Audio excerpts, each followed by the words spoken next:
एक छोटे से गांव में एक पुराना सुनसान मकान था जिसमें रोहन अपने परिवार के साथ रहता था। हालांकि घर में सब थे, रोहन हमेशा अकेला और अलग थलग महसूस करता था। ऐसा लगता था जैसे घर की दीवारें उसकी बातें सुन रही हों पर कोई जवाब नहीं दे रही थी। एक रात जब रोहन गहरी नींद में था, उसे अचानक एक अजीब धीमी सी आवाज़ सुनाई दी।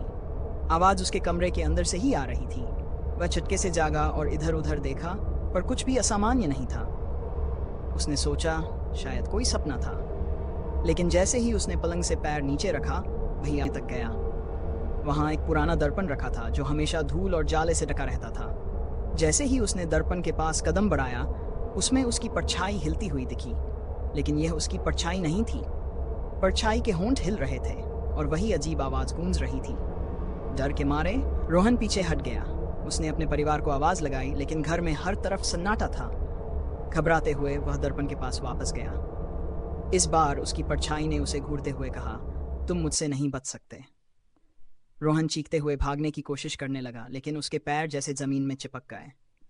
दर्पण से उसकी परछाई निकलकर बाहर आने लगी और अब वह उसके जैसा दिखने लगी। बस उसकी आंखें काली थीं और चेहरा भयावह। अचानक सब कुछ अंधेरे में डूब गया। जब रोहन ने अपनी आंखें खोलीं, तो उसने पाया कि वह अपने बिस्तर पर नहीं था। वह एक अजीब खाली जगह पर था, जहां न कोई दीवारें थीं न छत, सिर्फ अंतहीन अंधेरा और वही काली आंखों वाली परछाई उसके सामने खड़ी थी। परछाई ने उसकी तरफ झुकते हुए कहा, तुम मुझसे भाग नहीं सकते, क्योंकि मैं तुम ही हूं। रोहन ने चिल्लाने की कोशिश की, लेकिन कोई आवाज नहीं निकली। वह समझ गया कि वह अब अपने सबसे बड़े डर अपने आप से बच नहीं सकता।